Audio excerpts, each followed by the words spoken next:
Hello, how are you guys doing? I hope that you guys are having a great Tuesday morning, afternoon, evening, no matter wherever you are located in the world.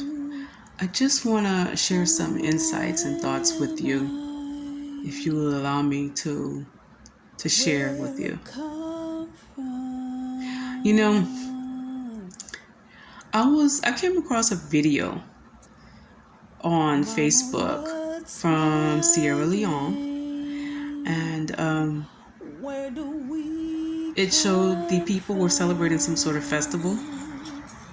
It was something similar to the festival that I went to in Ugep in Nigeria a couple of months ago, maybe last month, maybe. The Leboko festival. I'm probably not pronouncing it correctly.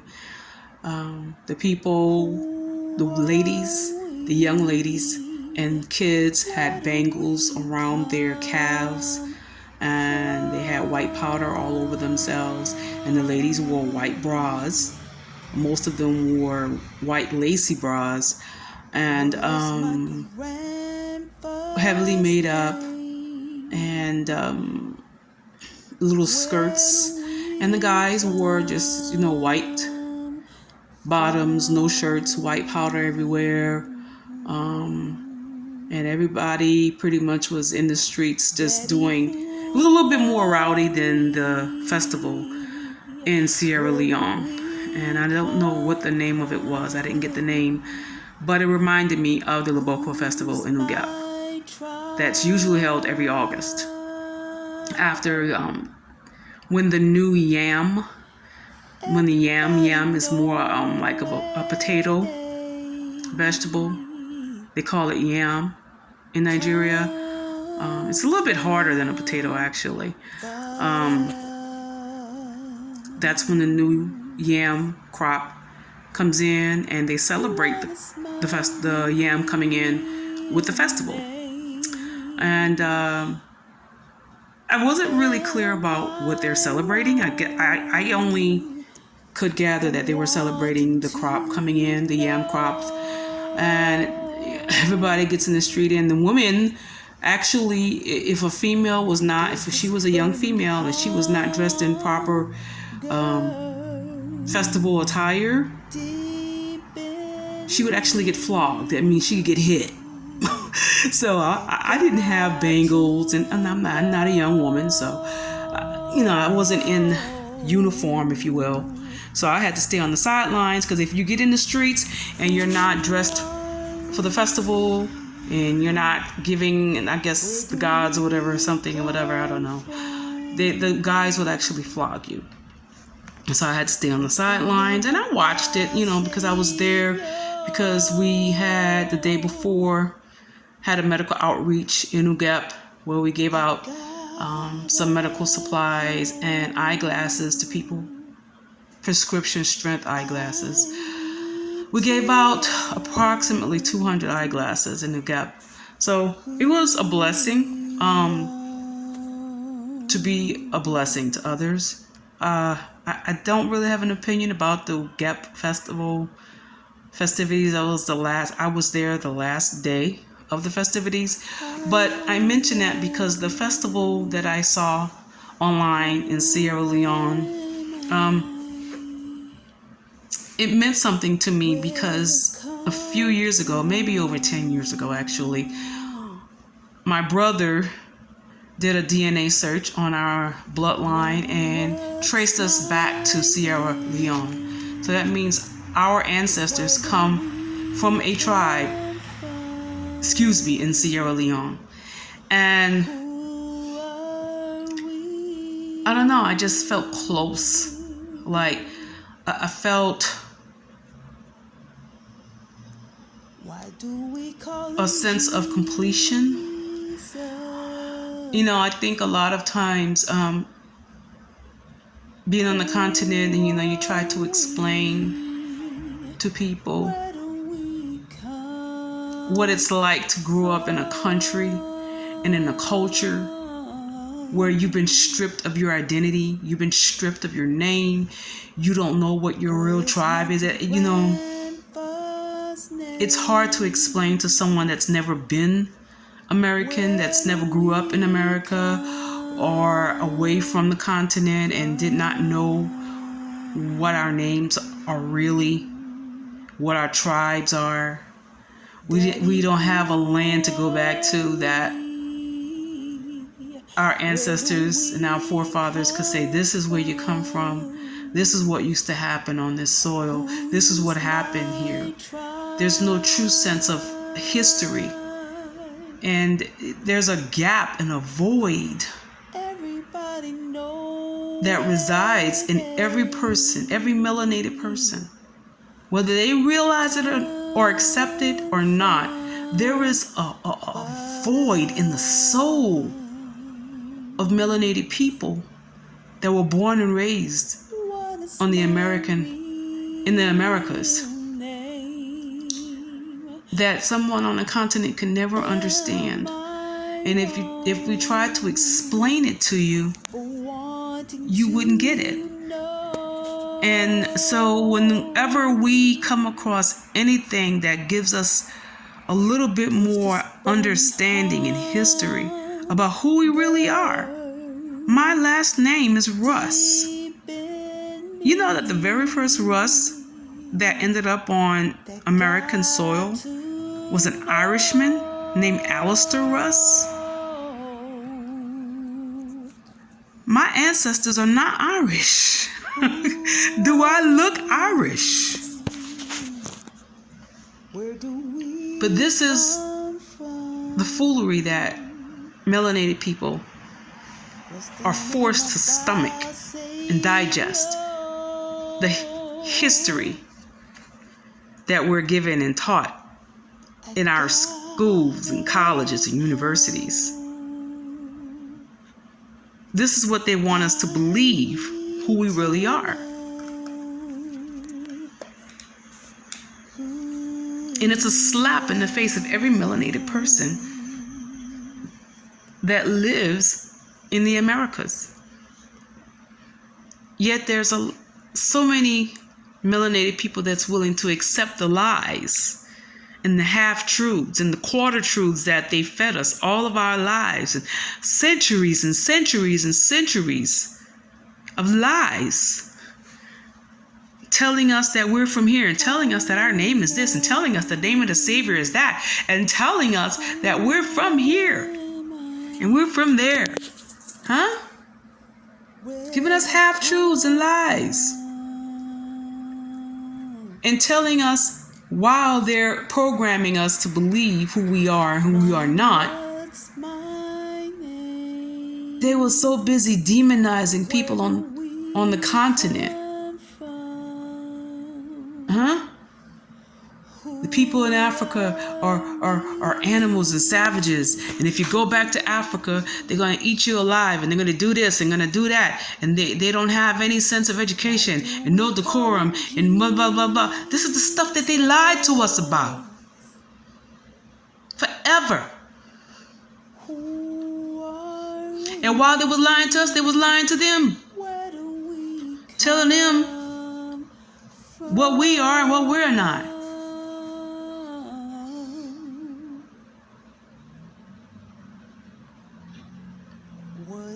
And now that people are awakening, melanated people all over the world are awakening to who they really are, and realizing that the lies that Europeans and Caucasian people and some Asian folks, everybody without melanin, have lied to us and told us we're this and told us we're that, made us believe this about ourselves, made us believe this about our people.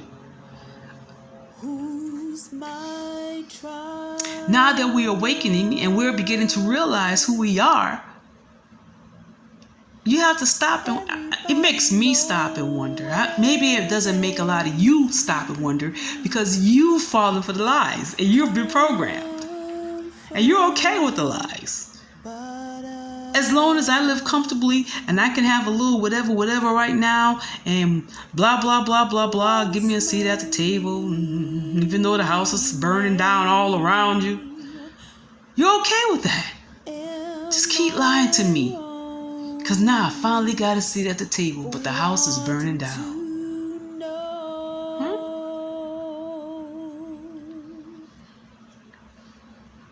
They want to make you think there's something wrong with you because you want to know who you really are. Because you want to be able to tell your grandchildren who they really are, where they really come from. They want to make you think there's something wrong with you. Because you want to know what your real name is. Not my government name, not my given name, not even my married name. What is my real name? Or, the so-called Christians, they'll make you think, oh, well, you worrying about color. And, this is my favorite one. God doesn't see color. First and foremost, God is not a name. There are many false religion and pagan religions that have gods.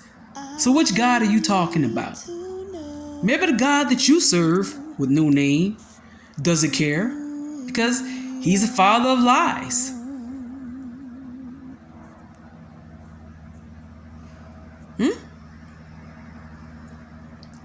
But Yahuwah,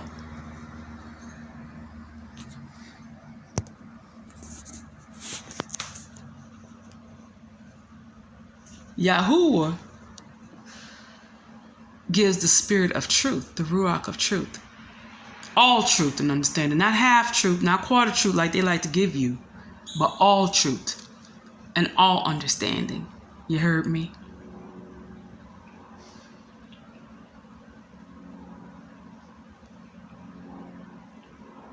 And if you are a lover of truth, you are a lover of truth, all truth, not half truths, but all truth.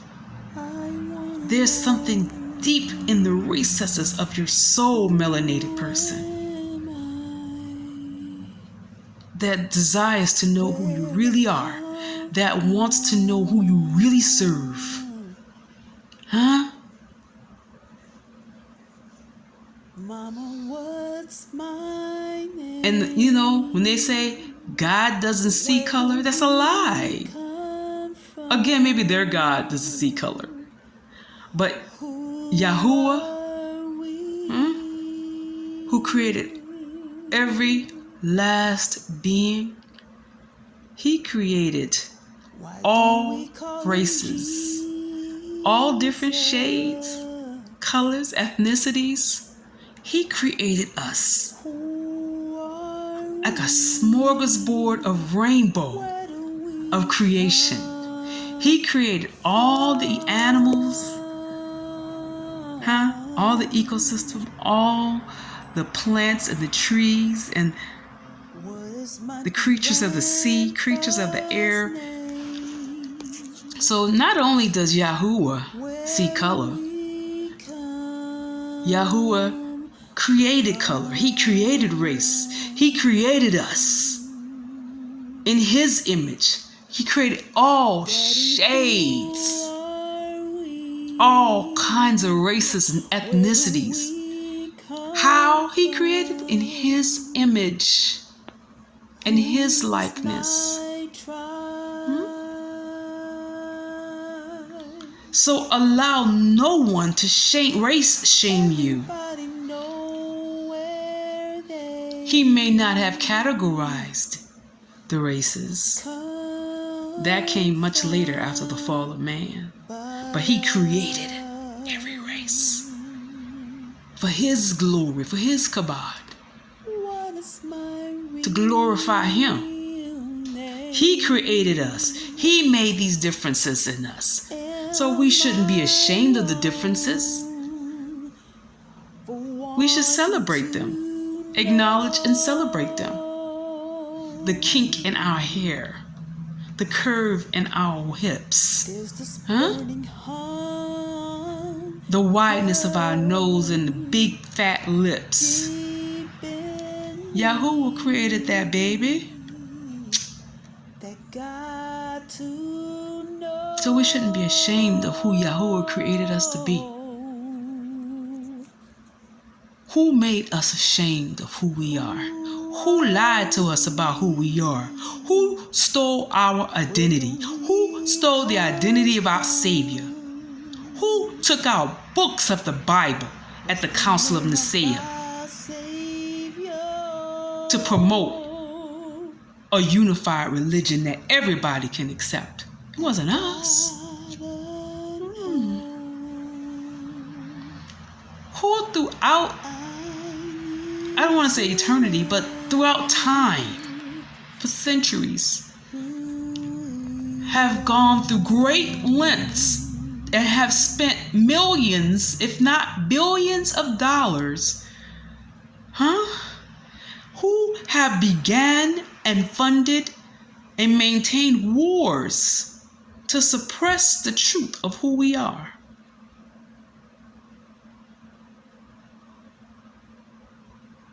Of who Yahuwah is. Of who Yahusha HaMashiach is. Who has done that? Now, I don't know about you, but if somebody goes through those great lengths to try to suppress truth and to hide who we really are, that must mean we are somebody powerful and mighty and special to the Most High Yah. Not that he doesn't love others. He loves other races. He loves all races. He created them. He loves all ethnicities. He created them. No, but we are his chosen people. We are his chosen people. And they've gone through great lengths to try to suppress that truth. But the truth is coming out. It's out the bag now. Why do we call him Jesus? And they're terrified. They're absolutely mortified. Because we're beginning to find out who we really are. I love it. I freaking love it. You hear me?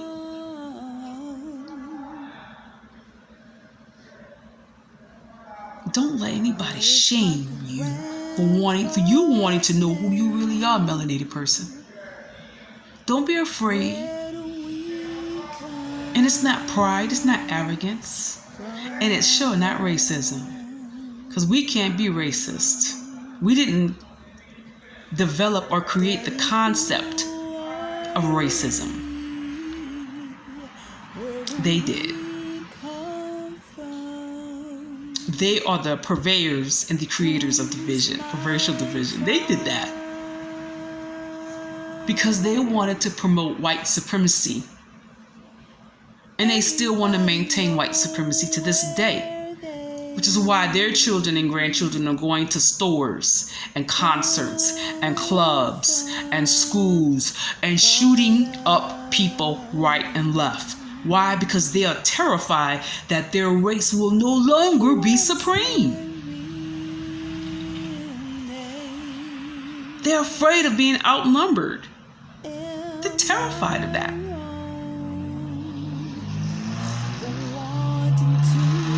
Again, we didn't do it. We didn't create none of this madness.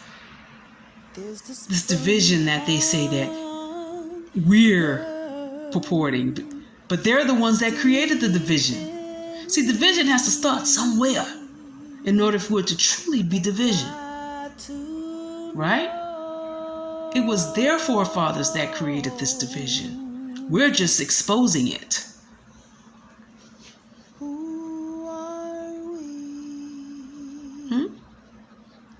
And again, they're terrified of that. My people, it's time for us to wake up and understand and discern and know who we really are and to walk in that.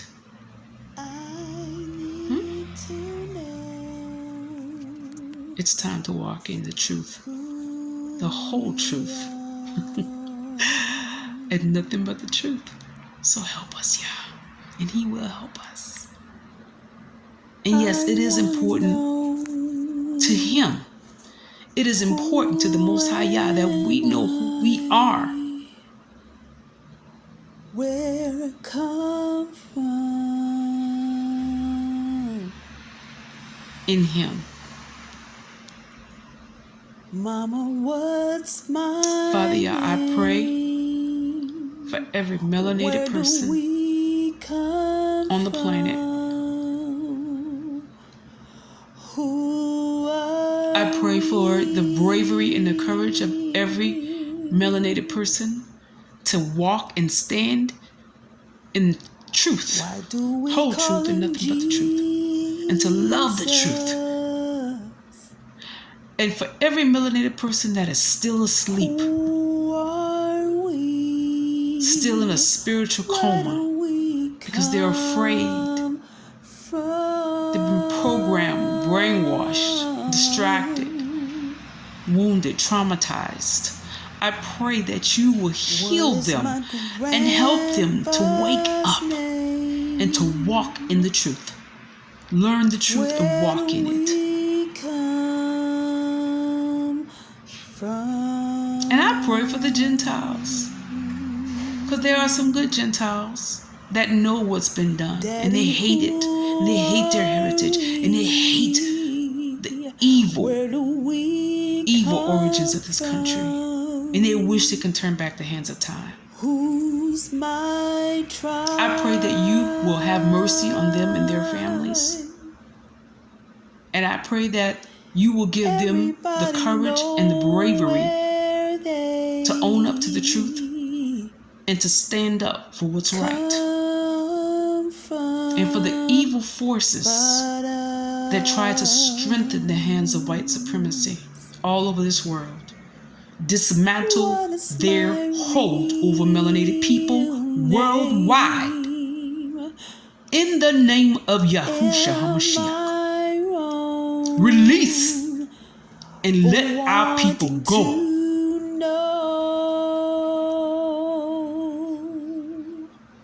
Father Yah, give us a way of escape by any means necessary from the wicked hands of white supremacy. Expose the evil works of darkness everywhere it exists, and protect your people and use us for your glory.